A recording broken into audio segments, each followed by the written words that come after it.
प्रवेश करें। बोलो वृंदावन बिहारी लाल की जय। सच्चिदानंद रूपाय विश्वोत्पत्त्यादि हेतवे तापत्रय विनाशाय श्री कृष्णाय वयं नुमः।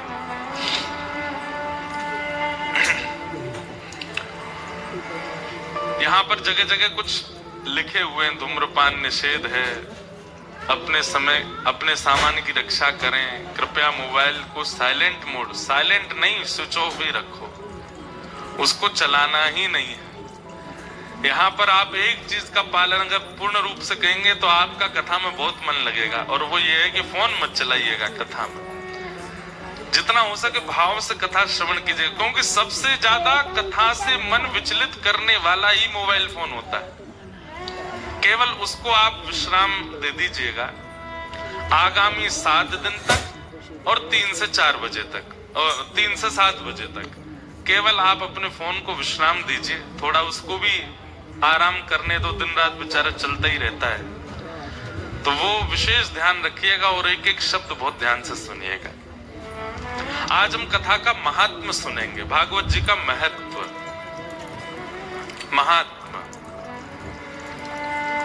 महात्म का मतलब होता है किसी भी वस्तु की विशेषता।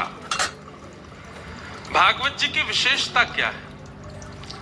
हम क्यों कथा सुनते हैं, क्यों कथा सुनना अति अनिवार्य है, ये सब भाव आज के विषय में बताए जाएंगे, विशेष रूप से भागवत की कथा।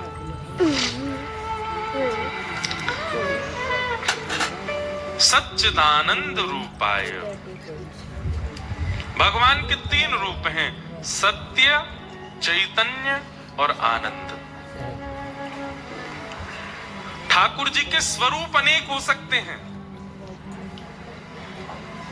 वही ठाकुर जी हमारे वृंदावन में मुरली मनोहर हैं, वही ठाकुर जी बद्रीनाथ में तपस्वी हैं, वही ठाकुर जी द्वारिका में राजाधिराज हैं, वही ठाकुर जी दक्षिण में शंख चक्र गदा पद्मधारी नारायण हैं।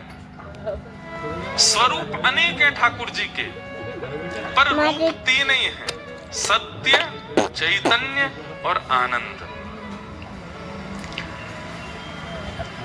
सबसे पहला भाव दर्शनार्थी और उपासक के चित्त में ठाकुर जी के प्रति प्रकट होना चाहिए सत्य का, कि ये सत्य है। जैसे आप किसी भी व्यक्ति से मिलते हैं तो आपके मन में उससे मिलते समय मन में भाव आ सकता है कि ये सत्य है कि नहीं, ये संशयात्मक भाव आता है, ये सच्चा है कि नहीं, ये श्रेष्ठ है कि नहीं। किसी कन्या का अगर विवाह भी होता है किसी पुरुष के साथ, तो पहली बार वो जब पुरुष को देखती है तो उसके मन में भी थोड़ा संशय प्रकट होता है कि ये सत्य है कि नहीं, ये वास्तविक है कि नहीं, ये ठीक होगा कि नहीं। संसार के हर संबंध में एक संशय प्रकट हो सकता है, पर ठाकुर जी को देखते समय आपके चित्त में कोई संशय नहीं आना चाहिए, ये पूर्ण सत्य है। सबसे पहली बात, एक बात ध्यान रखिएगा,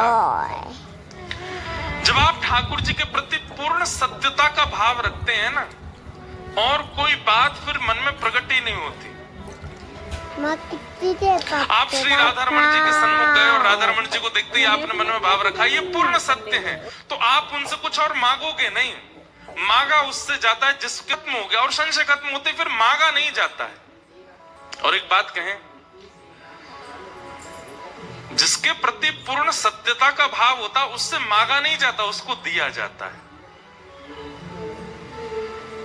उससे मांगा नहीं जाता। पति के प्रति जब पत्नी का ये भाव आता है कि ये पूर्ण सत्य है, ये मेरा जीवन साथी है, ये मेरा सर्वस्व है, ये सत्य की भावना आती है, तो फिर पत्नी उसको देना प्रारंभ करती है, अपना पुण्य देना प्रारंभ करेगी, उसके लिए अपना समय देना प्रारंभ करेगी, अपना जीवन प्रदान करना प्रारंभ करेगी। आजकल वैवाहिक संबंधों में जो कलेश हो रहे हैं वो क्यों हो रहे हैं? कहीं ना कहीं पति पत्नी को, पत्नी पति को अपना पूर्णता नहीं दिखा पाते, इसलिए पत्नी को भी लगता है इसके लिए मैं क्यों अपना जीवन बर्बाद करूं, इसको समय क्यों दूं, इसके लिए अपना जीवन ऐसा क्यों करूं। और वहीं से फिर वो खटास अलग कर देती है दोनों को। एक दूसरे के प्रति समर्पण आने लग जाता है कब? सत्य के बाद। जब पूर्ण रूपेण सत्य का दर्शन होने लग जाता है तो फिर समर्पण की भावना प्रकट होती है। ठीक वैसे ही ठाकुर जी के प्रति जब तक आपका पूर्ण सत्य भाव नहीं है आप मांगोगे, लेकिन जैसे ही आपका ठाकुर जी के प्रति पूर्ण सत्य का भाव प्रकट होगा आप मांगोगे नहीं, ठाकुर जी को दोगे।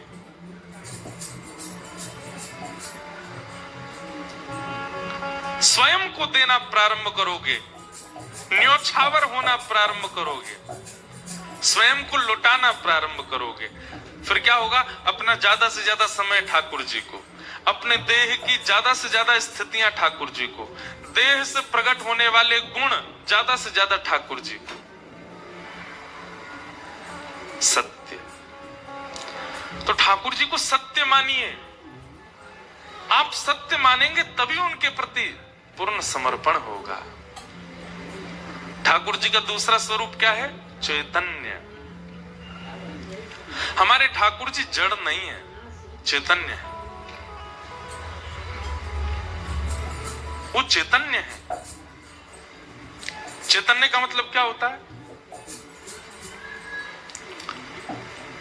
जैसे मैं चैतन्य हूं, मुझे थोड़ी गर्मी लगी तो पंखा लगा दिया गया। अगर मैं जड़ होता तो पंखा की आवश्यकता नहीं है। चैतन्य वस्तु को एटमॉस्फेयर भी एक्सेप्ट करना पड़ता है, लेकिन जड़ को कहीं भी पटक दो, कहीं भी रख दो, कहीं भी बैठा दो, उसको कोई एटमॉस्फेयर का कोई प्रभाव नहीं होता उसके ऊपर। हम कई बार ठाकुर जी को जड़ मान लेते हैं। हमारे अंदर कई बार ठाकुर जी के प्रति जड़ भावना आ जाती है, इसलिए हम उनको कहीं भी बैठा देते हैं, कहीं भी रख देते हैं। कभी भी कई लोगों के घर में विवाह आदि होता है तो ठाकुर जी को केवल ड्राई फ्रूट्स का भोग लगा देते हैं, ज्यादा कुछ पवाते नहीं। क्यों? हमारे मन में ये भावना आती है कि ये जड़ है। कई बार हम कईयों के घर जाते हैं तो ठाकुर जी हमारे साथ रहते हैं, तो जैसे ही हम उनके साथ में जाते हैं तो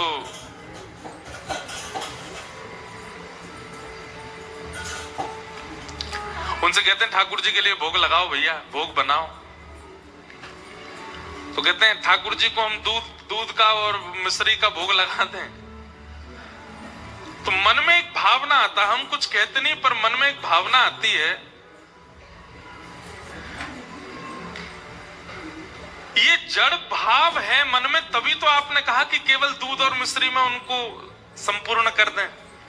अगर हमारे साथ कोई चैतन्य व्यक्ति गया होता तो आप मन में विचार करते इनको रोटी खवाई जाए, इनको सब्जी बनाई जाए इनके लिए, क्योंकि ये चैतन्य है, ये भूखे नहीं रह सकते। ठाकुर जी के प्रति हमारा जड़ भाव आ जाता है, इसीलिए हम केवल दूध में संतुष्ट करने का प्रयास करते हैं।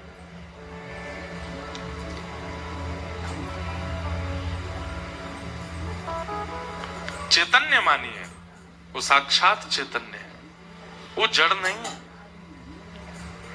एक बार श्रीमद वल्लभाचार्य जी महाराज यमुना जी के तट पर बैठे थे और एक व्यक्ति उनको प्रणाम करने के लिए आया। तो प्रणाम करने से पहले महाप्रभु वल्लभाचार्य जी ने उसको इशारा किया कि जाओ पहले यमुना स्नान करो।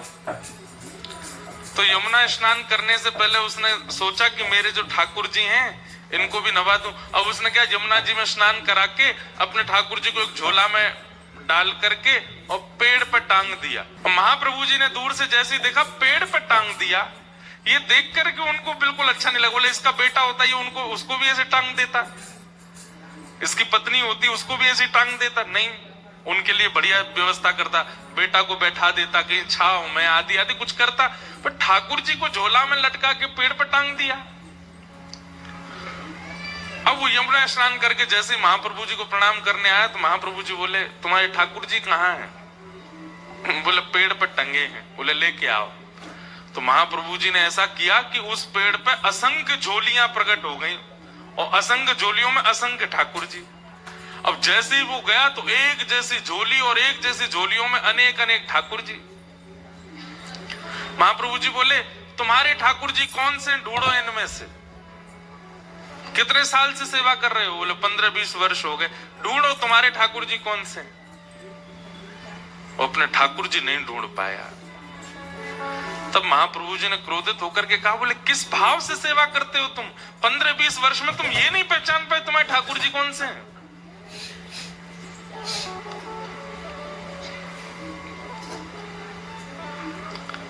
चैतन्य मानेंगे तो उनके प्रति भाव बनेगा, जड़ मानेंगे तो फिर ठाकुर जी भी जड़ ही बन जाते हैं। वो उनको भी आपसे कोई अभिप्राय नहीं होता। हमारे वृंदावन के एक ठाकुर हुए श्री मदन मोहन जी। कौन? जोर से बोलो, कौन? मदन मोहन। वृंदावन रसामृत पद सुना आप लोगों ने? उस वृंदावन रसामृत पद में दूसरे ठाकुर हैं श्री मदन मोहन। बिहरत निस दिन कुंज गलिन में ब्रज जन मन सुख धाम, मदन मोहन को रूप निरख सनातन बलि बलि जाए। गाएंगे, कथा के विश्राम में गाएंगे, आप लोग याद कर लेना। वैसे तो सब वैष्णवों को याद है, भारत में जहां भी हम जाते सब सुनाते हैं। तो हमारे वृंदावन के 7 ठाकुरों में दूसरे ठाकुर हुए श्री मदन मोहन जी। बहुत ध्यान पूर्वक सुनिएगा। ठाकुर जी की सेवा ऐसी करो कि आप अपने ठाकुर को नहीं पहचानो, ठाकुर जी आपको पहचान जाएं। आप अपने ठाकुर को कभी नहीं पहचान सकते, ठाकुर ही आपको पहचानते हैं। और वो तभी पहचानेंगे जब आप उनके प्रति चैतन्य भाव रखोगे। उनको धातु का नहीं मानो, उनको मार्बल का नहीं मानो, उनको किसी अन्य धातु का मत समझिए कभी भी। तो श्री मदन मोहन जी की ऐसी कथा आती है कि मदन मोहन जी जयपुर में विराजते थे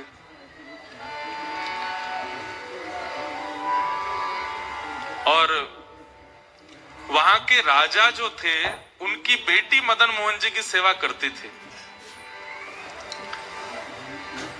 तो पुत्री का जब विवाह निश्चित हुआ, बहुत ध्यानपूर्वक सुनिएगा, पुत्री का जब विवाह निश्चित हुआ तो बेटी ने अपने पिता से कहा, बोले पिताजी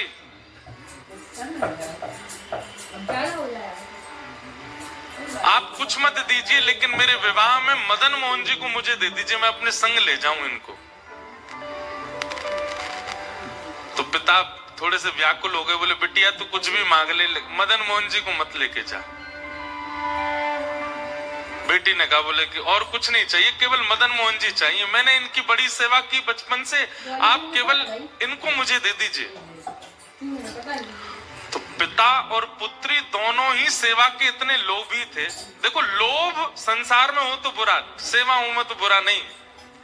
मैं तो कथाओं में कहा करता हूं कि जितने भी अवगुण है ना, वो अवगुण बुरे कब बन जाते हैं? जब वो संसार में होते हैं।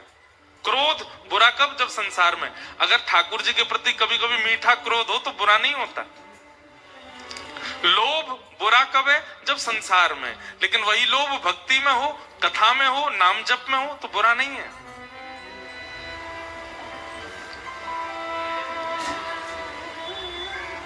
जितने भी दोष हैं वो संसार के प्रति जब होते हैं तभी बुरे हो जाते हैं, तभी पाप के भागी बनाते हैं। पर भक्ति में हो तो वही भगवत प्राप्ति करा देते हैं।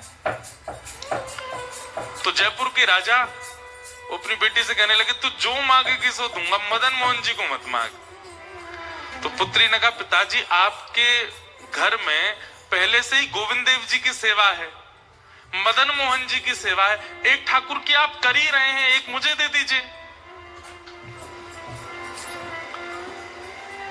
पिता बोले, नहीं नहीं नहीं, तू जो मांगेगी दूंगा, लेकिन मदन मोहन जी नहीं दूंगा। बेटी भी बोली, मैं भी केवल मदन मोहन जी को ही चाहती हूँ और कुछ नहीं चाहती।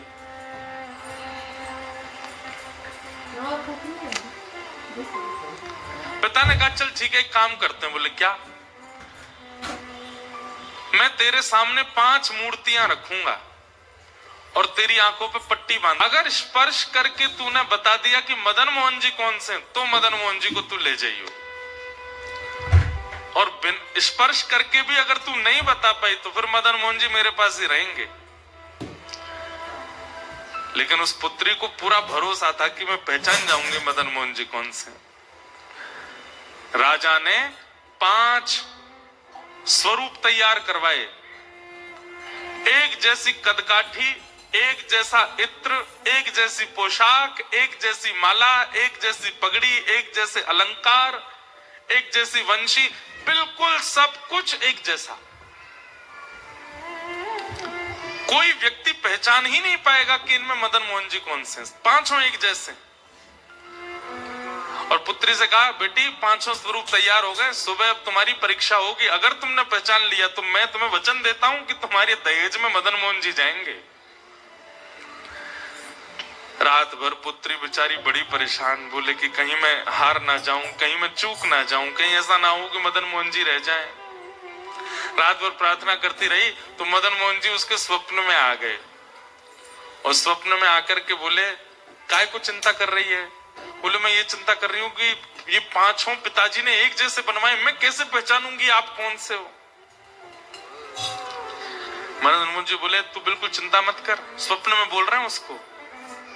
मदन मोहन जी बोले, तू जब 5 का स्वरूप देख रही हो, सब लोग इधर देखो, और विशेष रूप से आगे वालों से हमारी बहुत विनती है, बहुत सावधानी से सुनो। पीछे वाले बिल्कुल सावधानी से बैठे, आगे वाले भी बैठो।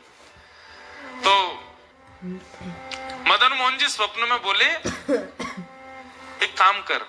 बोले, क्या? कल जब 5 को तू देखे ना, तो मुख देखने के बाद, वक्ष देखने के बाद, चरण देखने के बाद, जो ऐसे भुजा होती है ना वंशी बजाने वाली, त्रिभंग ललित स्वरूप है, उन भुजाओं के ऊपर हाथ फेरियो। और बोले, देखते देखते जिस स्वरूप की उंगली खड़ी हो जाए, समझ जाना वही मैं हूं। और तू पिता को बता दियो कि ये रहे मदन मोहन जी। ठाकुर जी ने क्या कहा? जिस स्वरूप की उंगली ऐसे खड़ी हो जाए तेरे स्पर्श से, तू बस पकड़ करके बोल दो, पिताजी यही मदन मोहन, वो मैं ही हूंगा। अब देखो इस कथा में क्या है कि भक्त ठाकुर जी को नहीं पहचान रहा है, ठाकुर जी भक्त को पहचानेंगे। ठाकुर जी भक्त के पास रहना चाहते हैं। सोचो, विचार करो कि उस राजा की पुत्री की भक्ति कैसे होगी कि ठाकुर जी अपने जड़ स्वरूप में उंगली खड़ी कर देंगे। इसका मतलब क्या है? ठाकुर जी जड़ हैं नहीं, ठाकुर जी चेतन नहीं है। ये तो हमारी भक्ति की न्यूनता, हमारी भक्ति स्वभाव की सूक्ष्मता है कि हमको उनमें जड़ का अनुभव होता है, हमको उनमें जड़त्व का अनुभव होता है।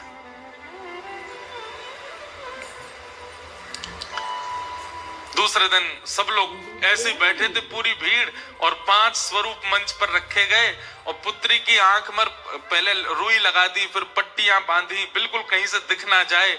और ऐसी स्थिति में उसको ले गए मंच पर, जाओ चलो ढूंढो कौन से हैं ठाकुर जी। पहले स्वरूप को देखे, रूप एक जैसा, हाथ एक जैसे, पैर सब कुछ एक जैसा। स्पर्श करते करते जैसे उसने वास्तविक मदन मोहन जी को छुआ, सोई मदन मोहन जी ने अपनी उंगली उठा दी और जैसी उंगली का स्पर्श किया, उसने कहा, पिताजी ये हैं मदन मोहन लाल जी। राजा ने मदन मोहन जी को प्रणाम नहीं किया, अपनी पुत्री को प्रणाम किया। बोले, बेटी तूने नहीं पहचाना है, उन्होंने पहचाना है तुझे। तेरा स्पर्श होते ही मैंने देख लिया था कि उन्होंने अपनी उंगली हिलाई थी, अपनी उंगली खड़ी की थी। इसका मतलब तू नहीं ले जाना चाहती है उनको, वो जाना चाहते हैं तेरे साथ में। तू ले जाना चाहती तो मैं नहीं देता, लेकिन वो जाना चाहते हैं इसलिए मैं नहीं रोकूंगा। और अपनी पुत्री का विवाह करके एक पालकी में पुत्री बैठ करके गई और दूसरे रथ में महाराज दहेज में ठाकुर जी मदन मोहन जी कहां गए? करौली, राजस्थान। राजस्थान में करौली, जहां आज भी मदन मोहन जी विराजते। ठाकुर जी दहेज में आए। ऐसी भक्ति कब प्रकट होती है? जब ठाकुर जी के प्रति चैतन्य भाव हो। अभी मैं कुछ दिन पहले एक न्यूज देख रहा था, एक माता जी कह रही थी, कुंभ में मेरे ठाकुर जी खो गए। मैंने कहा, भैया बेटा खो जाते, भैया खो जाते, माता पिता खो जाते, ठाकुर जी खो गए? कुंभ में ठाकुर जी खो गए, उनके सेवा के ठाकुर जी। अब वो कह रही थी न्यूज चैनलों पे सब जगह मेरे ठाकुर जी कहीं मिल जाए तो बताना। हम उन मां के प्रति संवेदना व्यक्त करते हैं, लेकिन एक बात हम यह भी स्पष्ट करते हैं कि यदि सेवक ने भाव से सेवा की होगी, सेवक ने बहुत प्रेम दुलार लाड़ किया होगा, ठाकुर जी स्वयं आ जाएंगे। ठाकुर जी जा नहीं सकते। हमारी बात को आप कहीं लिख लीजिएगा, ठाकुर जी जड़ इसलिए हैं, मुझे और आपको चुनौती दे रहे हैं। ठाकुर जी बोले तेरी भक्ति में सामर्थ्य हो, तुझ में सामर्थ्य हो तो तू मुझे चैतन्य बना के दिखा। मैं कथा में कहा करता हूं, एक खेल खेलते, सब लोग इधर देखो, एक खेल खेलते तो पता नहीं आपके झारखंड में खेलते हैं कि नहीं बच्चे। आजकल तो फोन आ गए ना, तो बच्चों ने फिजिकल गेम्स खेलना बंद कर दिया, लेकिन बचपन में हम एक गेम खेलते थे, बर्फ पानी खेला है। उसी का एक दूसरा रूप होता है विष अमृत। बहुत बढ़िया बढ़िया खेल है ये। उसमें क्या होता था कि एक व्यक्ति जो है वो सबको छूता है और दौड़ करके जिसको छू लेता है वो फिर बर्फ बन जाता है। अब बाकी के लोग जो हैं वो उसके चारों तरफ घूमते रहते हैं, वो उसको पानी बनाने का प्रयास करते, वो जाके जैसे उसको खींचते हैं तो वो पानी बन जाता है। अब देखो, जिस समय वो व्यक्ति बर्फ पानी जब बच्चे खेलते हैं तो उसमें जब बर्फ बनता है, क्या वो सच में बर्फ है? क्या वो सच में एक स्थूल व्यक्ति है? नहीं, वो चैतन्य है, लेकिन एक खेल के रूप में वो अपने आप को स्टैचू मान लेता है, अपने आप को बर्फ मान, फिर जिस आकृति में होता है वैसे ही रह जाता है। एक और खेल खेलते थे उसमें ऐसा बोलना, मतलब 10 तक गिनती गिनो, पीछे सारे बच्चे जो हैं वो ऊट पटांग हरकत करते रहेंगे और 10 बोलते ही जितने भी बच्चे उन सबको एक स्टैचू बनना पड़ता है। कोई बच्चा ऐसे हो जाता है, कोई ऐसे हो जाता है, कोई कुछ कुछ, फिर वो आकर के सबके पास आके सबको हंसाने का प्रयास करता है ना। पता नहीं आप लोगों ने खेला है कि नहीं, हमने खूब खेले, ये सब खेले हैं। तो फिर वो उसको नियम होता है, तुम छुओगे नहीं किसी को, लेकिन बातें बोल के उसके पास उसको, अगर तुमने उसको हंसा दिया, अगर उसके हाथ पांव सीधे कर दिए तो तुम्हारी जीत हो जाती है। ठीक वैसे ही ठाकुर जी ऐसे खड़े और हम आप सब लोगों को अधिकार मिला है कि हमें ठाकुर जी को हंसाना है, हमें ठाकुर जी को बिठाना है, हमें ठाकुर जी को सुलाना है, हमें ठाकुर जी को गोद में लेना है। और उस खेल में विजय प्राप्त करने के लिए ही ये भागवत की कथा सुनाई जा रही है कि ठाकुर जी को कैसे हंसाओगे, कैसे बिठाओगे, कैसे नचाओगे, कैसे गोद में लोगे, वो सारी क्रियाएं बताई जाती हैं कथा में। ये खेल है, उसी खेल की पूर्णता बताई जा रही है यहां पर।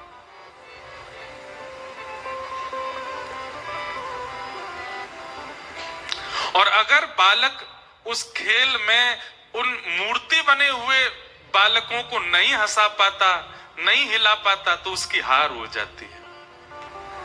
ठीक वैसे ही हमारे संसार रूपी खेल में बहुत सारे मूर्ति बने हुए हैं। कौन? जगन्नाथ जी, बद्रीनाथ जी, द्वारिकाधीश जी, राधा रमण जी, राधा वल्लभ जी, बांके बिहारी जी, जब जाओ ऐसे खड़े मिलेंगे।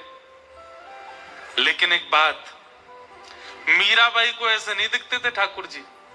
जब मीराबाई जाती थी मंदिर के कोने में खड़े हुए हुए, उसके रूप बदलते रहते थे, वो बातें करते रहते, दुनिया कहती कौन सी बात कर रही है, पर उसके लिए ठाकुर जी ऐसे नहीं खड़े हैं। उसके लिए ठाकुर जी अलग अलग मुद्राएं बना रहे होते थे, उसके लिए ठाकुर जी ऊपर से बोल रहे होते थे।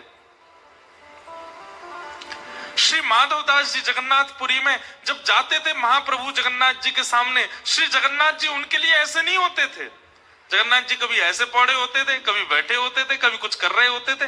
बाकी दुनिया को ऐसे दिखते थे, पर माधवदास जी को अलग दिखते थे। हमारे गोवर्धन में श्री गोविंद दास, दुनिया के लिए श्रीनाथ जी ऐसे खड़े रहते थे, पर गोविंद दास जैसे मंदिर में आते थे, ठाकुर जी मोती उठा के मारते थे गोविंद दास के ऊपर। इसका मतलब क्या है? ठाकुर जी जड़ नहीं है, ठाकुर जी चैतन्य है। एक भाव में कथा में गाया करता हूं। कन्हैया कन्हैया पुकारा करेंगे। इस भाव में ठाकुर जी चैतन्य कैसे बनेंगे ये बात बताई गई है।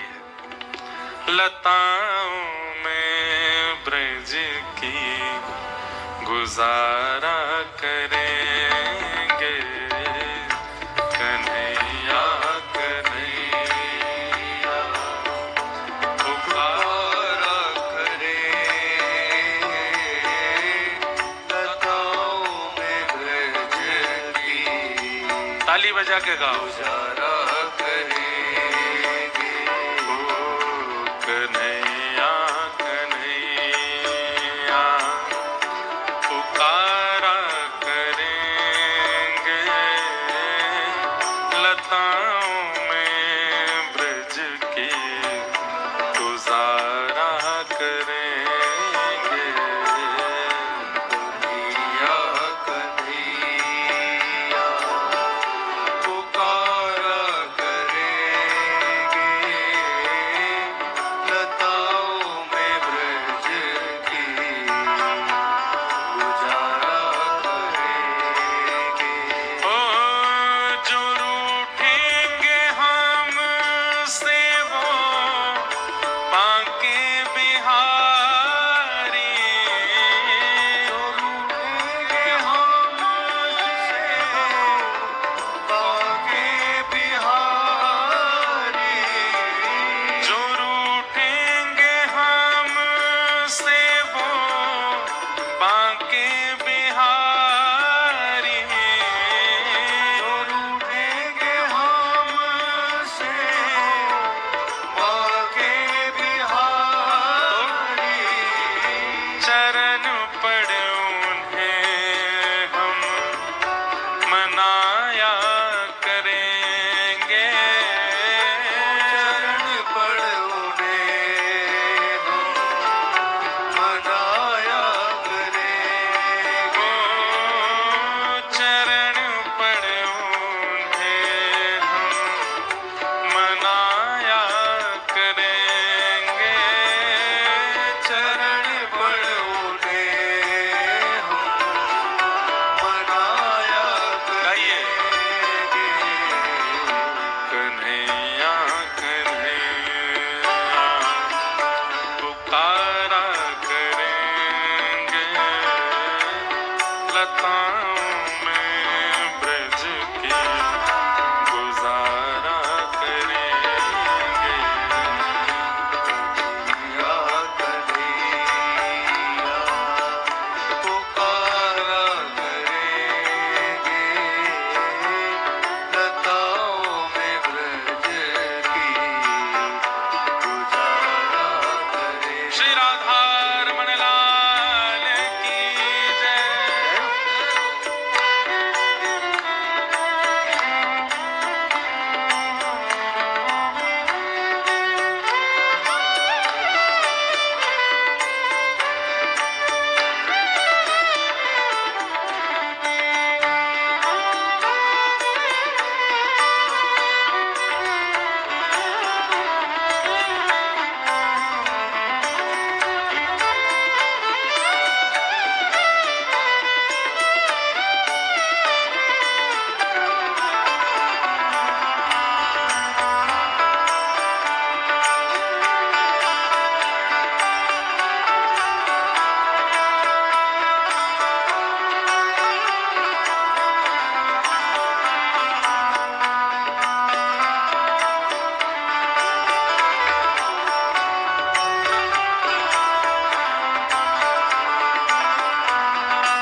पुकारा करेंगे, लताओं में ब्रज की गुजारा करेंगे। कन्हैया कन्हैया पुकारा करेंगे, लताओं में ब्रज की गुजारा करेंगे। कन्हैया कन्हैया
नचाए हैं ब्रह्मांड सारे, उन्होंने नचाए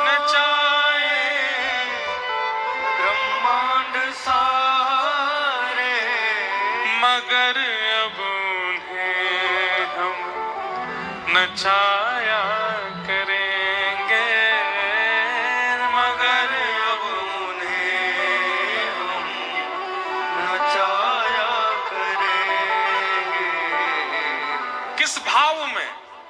जैसे एक राजा की पुत्री मदन मोहन लाल जी से कहती है कि उनको जाना है साथ में, दहेज में लेके जाना है, तो ठाकुर जी अपनी उंगली हिला रहे हैं। गोपाल भट्ट गोस्वामी की भावना गूंज कम कीजिए, तो श्री ठाकुर जी शालिग्राम से प्रकट हो गए। ये इस भाव का अर्थ यही है, मगर अब उन्हें हम नचाया कर। हम जैसे चाहें वैसे हमारे ठाकुर जी रहें। अभी क्या है, जैसे ठाकुर जी चाहते हैं वैसे हम रह रहे हैं, और प्रारंभिक यही होना चाहिए, जैसे ठाकुर जी चाहें वैसे साधक रहे। लेकिन कुछ समय बाद फिर वो जैसे चाहता है वैसे ठाकुर जी रहने लग जाते।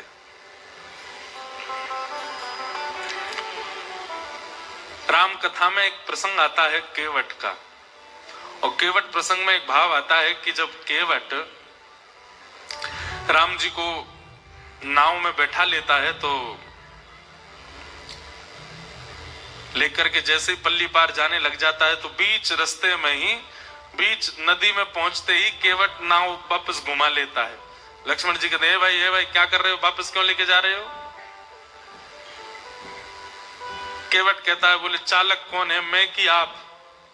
बोले तुम हो। तो बोले तो फिर मेरे पे विश्वास रखो ना, मैं जैसे चला रहा हूं, मुझे पता है ना नदी का क्या कैसे वेग है, कब कहां कैसे लेके जाना है, इसलिए मुझे मत सिखाइए। वापस लेके जाने लगा, फिर घुमा करके फिर छोड़ पहुंचाने लगा, फिर जैसे ही छोड़ आने वाला होता था तुरंत घुमा लेता था। सीता जी भी थोड़ी सी परेशान तो हो गई, लक्ष्मण जी तो नाराज ही हो गए, लेकिन 2-4 बार में जैसे ही बार बार घुमा लाता, नहीं छोड़ता पल्ली पार, तो अब की बार राम जी बोले, भाई ये क्या कर रहे हो तुम, इतनी देर हो गई, तुम क्यों बीच में हमको घुमा रहे हो, छोड़ दो ना पल्ली पार। केवट कहता, बस 3-4 बार में थक गए आप, और आप जो हमको 84 लाख बार नचाते रहते हो सब जगह, उसका क्या? कभी हमको कुछ बनाते हो, कभी कुछ बनाते हो, बस इतने में ही हो गया, 4 बार में ही पसीना आ गया आपको। कभी मछली बनाते हो, कभी कुकर बनाते हो, कभी सूकर बनाते हो, कभी बिल्ली बना देते हो, कभी छिपकली बनाते हो, ना जाने कैसी कैसी योनियों में हमको नचाते रहते हो। हमने 4 बार बीच भंवर में क्या घुमा दिया, पसीना छूट गया आपके। उन्होंने नचाए हैं ब्रह्मांड सारे, मगर अब उन्हें हम नचाया करेंगे, कन्हैया कन्हैया पुकारा करेंगे, लताओं में ब्रज की गुजारा। एक बार 6-7 साल पहले हमारी कथा हुई नेपाल में, काठमांडू में। तो वहां पे एक भक्त हमको मिले, तो कुशा होती है ना, कुशा का एक ऐसा छोटा सा एक बना हुआ था पात्र, और ऊपर से भी कुशा के पात्र से ही वो ढका हुआ था। तो वो लाए, बोले महाराज जी मेरे गोपाल जी के दर्शन करो। तो मैंने वो हटाया, तो उसके भीतर छोटे से गोपाल जी, और उनके अंदर मैंने एक अद्भुतता देखी, छोटे से लड्डू गोपाल, और उनके पाम में एक धागा बंधा था, और उस धागे से गैया बंध रही थी छोटी सी।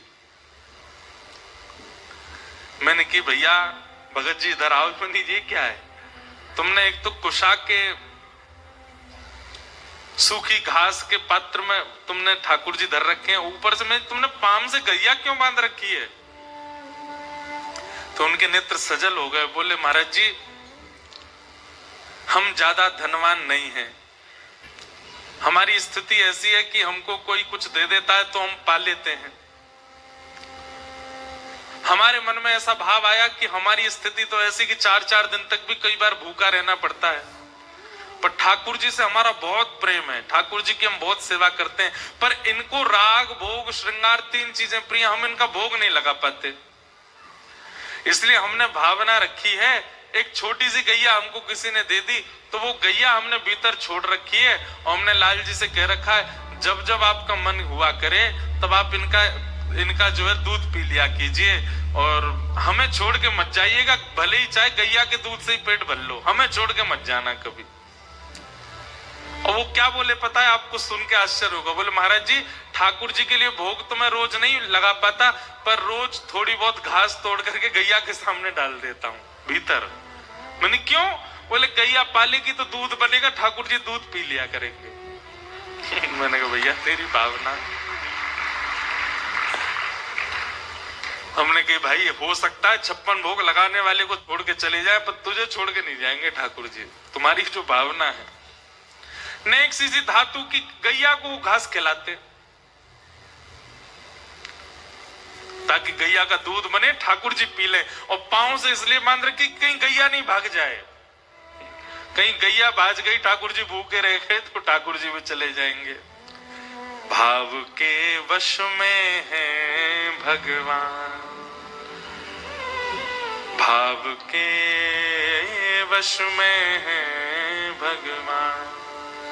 ठाकुर जी व्यवस्था से नहीं आते, ठाकुर जी आपके धन से नहीं आते, ठाकुर जी आपके रूप से नहीं आते, ठाकुर जी आपकी सुंदरता से नहीं आते, ठाकुर जी तो केवल आपके भाव से आएंगे, रुकेंगे।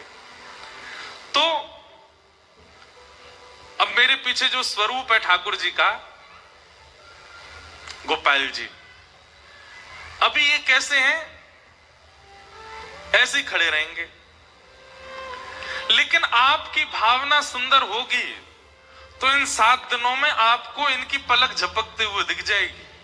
आपकी भावना शुद्ध होगी तो ये इसके अलावा ऐसी मुद्रा में भी दिख जाएंगे। आपकी भावना शुद्ध होगी तो गैया से गले लगे हुए भी दिख जाएंगे। ठाकुर जी कहीं भी जड़ नहीं है, हमारी भावना जड़ है, इसलिए ठाकुर जी हमको जड़ दिखाई देते हैं। ठाकुर जी सब जगह चैतन्य रूप में, वो चैतन्य रूप कैसे दिखे, वो चैतन्य दृष्टि कैसे दिखे, वो कथा सिखाती, वो कथा दिखाती। तो भगवान पहला रूप क्या है? सत्य। और दूसरा रूप क्या है? चैतन्य। और ठाकुर जी का तीसरा रूप क्या है? आनंद। ठाकुर जी आनंद है। अच्छा, मुझे ऐसा लगता है ठाकुर जी को देखने के बाद देखने वाला आनंद रूप में आ जाता है। अगर कोई व्यक्ति अति आनंद में दिखाई दे रहा हो, समझ जाइयो या को ठाकुर जी मिल गए हैं, यही हमारे इतना आनंद में है। अच्छा, आनंद वाले व्यक्ति का स्वरूप स्वभाव क्या है? बहुत ध्यान से सुनिएगा। सुखी व्यक्ति और आनंदित व्यक्ति, इन दोनों में अंतर क्या है? जिसको देख करके आपके चित्त में भी शीतलता का अनुभव होने लग जाए, जिसको देख करके आपको प्रसन्नता होने लग जाए, जिसको देख करके आपका मुखमंडल प्रसन्न हो जाए, जिसको देख करके आप अपनी चिंताएं, अपने संकटों को भी भूल जाओ, समझ जाना वो आनंदित व्यक्ति है। जिसको देख करके केवल प्रसन्नता हो रही है, बाकी सारी स्थितियां यथावत हैं, वो सुखी व्यक्ति है। अच्छा, दूसरी बात, सुखी व्यक्ति देह से भी ठीक होगा, मस्तिष्क मानसिक भी ठीक होगा, बुद्धि से भी ठीक होगा, दिखने में भी ठीक होगा, तभी सुखी कर पाएगा। पर आनंद देने वाला व्यक्ति वो कई बार स्वयं रोग से होगा, वो कई बार स्वयं पीड़ा में होगा, पर उसकी उपस्थिति आपको आनंदित कर देगी। ये आनंद वाले व्यक्ति का लक्षण।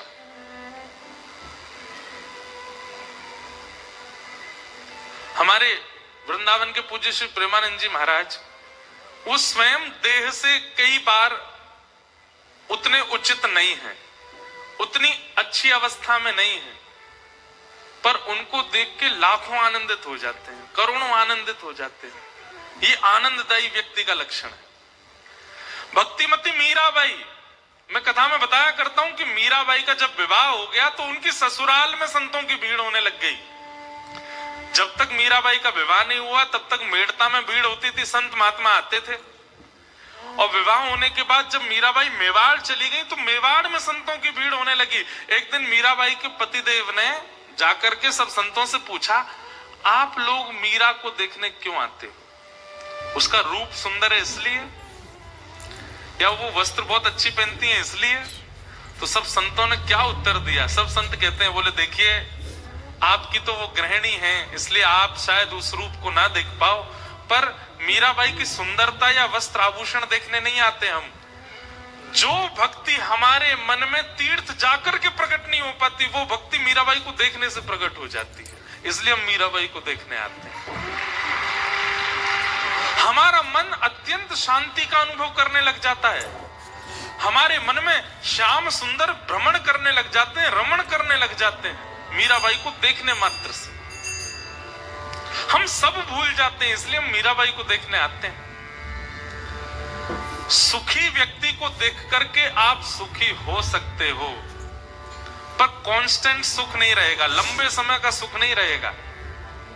लेकिन एक आनंदित व्यक्ति को एक बार देखने के बाद भी आप लंबे समय तक आनंदित रहोगे। ये आनंदित व्यक्ति और सुखी व्यक्ति में अंतर है। क्या कर रहे हो? दूसरी बात, सुखी और आनंदित व्यक्ति में और अंतर क्या है? अभी ठाकुर जी की बात नहीं हो रही, केवल भक्तों की बात हो रही है। सुखी व्यक्ति के आप जितने समीप जाते जाओगे उतने उसके दुर्गुण दिखते चले जाएंगे, पर आनंदित व्यक्ति के आप जितने समीप जाते जाओगे उतने खो जाओगे, उतने और ज्यादा डूबते चले जाओगे। ये सुखी और आनंदित व्यक्ति का लक्षण।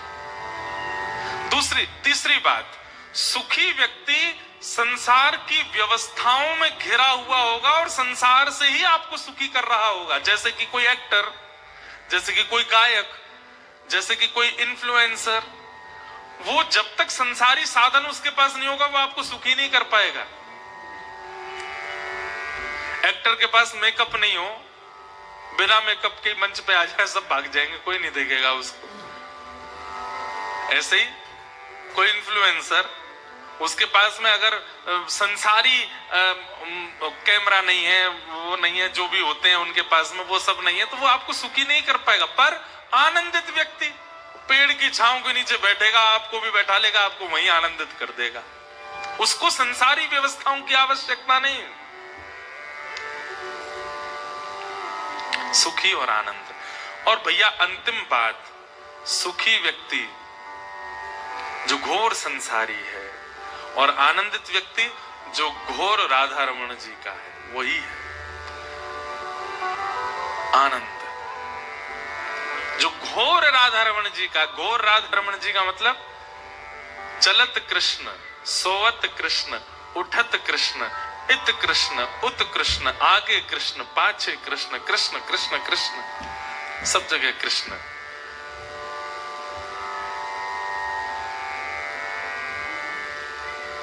आनंद। तो भगवान का तीसरा रूप क्या है? आनंद। सच्चिदानंद रूपाय विश्वोत्पत्त्यादि हेतवे, विश्व की उत्पत्ति पालन संहार जो करते हैं, तापत्रय विनाशाय, 3 प्रकार के तापों का जो उपशमन करते हैं, श्री कृष्णाय वयम नमः, ऐसे श्री कृष्ण को हम बारंबार प्रणाम करते हैं। आगे बंधुओं, अब यहां से महात्म की चर्चा शुरू होती है। नैमिषारण्य क्षेत्र में 88,000 सौनकादि ऋषि बैठे थे, बहुत ध्यान से सुनिएगा। और उन 88,000 सौनकादि ऋषियों ने मानव कल्याण के लिए यज्ञ करना प्रारंभ किया, लेकिन उस यज्ञ से कोई लाभ नहीं मिला। तब वहां पर सूत जी का आगमन हुआ और 88,000 सौनकादि ऋषियों ने सूत जी महाराज से पूछा कि मानव कल्याण कैसे होगा, कृपा कर हमें इसका साधन बताओ। तब सूत जी महाराज ने भागवत जी की महिमा कही। बोले भैया मानव कल्याण भागवत जी से हो सकता है। तब 88,000 सौनकादि ऋषियों ने कहा महाराज ये भागवत जी क्या है, और ऐसा इन भागवत जी में क्या है जो अन्य साधनों में नहीं है, कृपा कर इन भागवत जी की महिमा हमको बताओ। तब सूत जी महाराज भागवत जी की महिमा बताते हैं। एक बार की बात है, नारद जी महाराज पृथ्वी पर आए। क्यों आए? क्योंकि पृथ्वी की बड़ी प्रशंसा होती है देवलोकों में। देवता आपस में बहुत प्रशंसा करते हैं पृथ्वी की। अरे भैया पृथ्वी बहुत अच्छी। क्यों? अरे वहां पर वृंदावन नाम का एक धाम है, वहां पर यमुना जैसी नदी बहती है, यहाँ पर कुंभ लगता है, सब लोग प्रयाग संगम स्नान करते हैं। पृथ्वी बहुत अच्छी है। क्यों? यहाँ बद्रीनाथ है, यहाँ जगन्नाथ है, यहाँ द्वारिकानाथ है। पृथ्वी बहुत अच्छी है। क्यों? यहाँ पर दिव्य दिव्य संत कथाएं होती रहती हैं, सत्संग होता है, संकीर्तन होता है। ये सब स्वर्ग में नहीं होता, इसलिए देवताओं को पृथ्वी बहुत अच्छी लगती है। एक दिन नारद जी ने विचार किया, पृथ्वी इतनी अच्छी है, चलो मैं दर्शन करके आता हूं। लेकिन पृथ्वी पर आते ही नारद जी महाराज को क्या दिखा कि अहम तो पृथ्वीं यातो ज्ञात्वा सर्वोत्तमामिति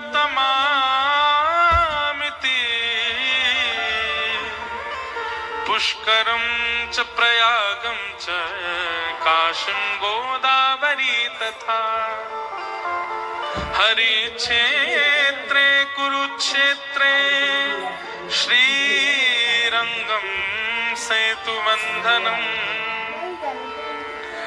एवमादिषु तीर्थेषु ब्रह्माण्ड इतस्ततः।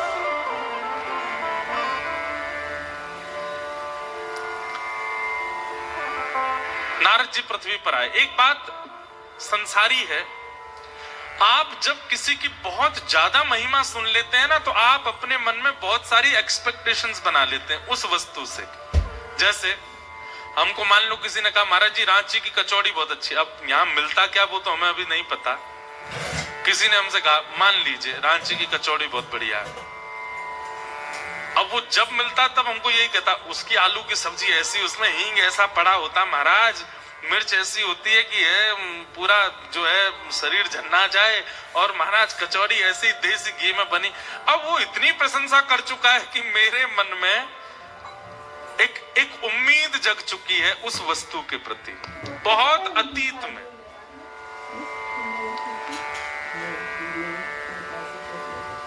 अब जैसे ही मैं उस वस्तु का सेवन करने जाऊंगा ना, ये स्वाभाविक बात है कि वो मेरी उम्मीद से थोड़ी कम स्वादिष्ट ही होगी। ये स्वाभाविक बात है। अब यहां पर भी देखिए संसार और आध्यात्म, इनमें अंतर। संसारी वस्तु की आप जितनी ज्यादा ख्याति सुनोगे, जब उसको भोगने जाओगे तो वो ख्याति से थोड़ी कम ही स्वादिष्ट दिखेगी। और आध्यात्मिक वस्तु का आप जितना ज्यादा श्रवण करोगे, जब उसका अनुभव करने जाओगे तो जितना आपने उम्मीद नहीं रखी थी उससे कई गुना ज्यादा स्वादिष्ट लगेगा आध्यात्म। यह भी अंतर है संसार में और आध्यात्म में।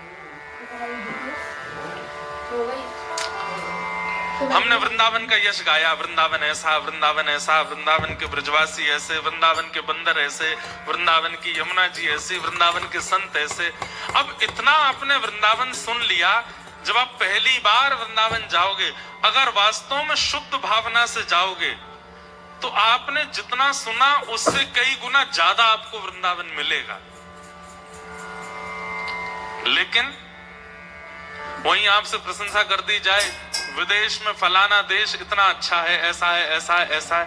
कभी अनुभव करके देख लेना, अब जब आप जाओगे ना उस संसारी जगह पे, थोड़ा उसको आप कम ही पाओगे अपनी स्थिति से।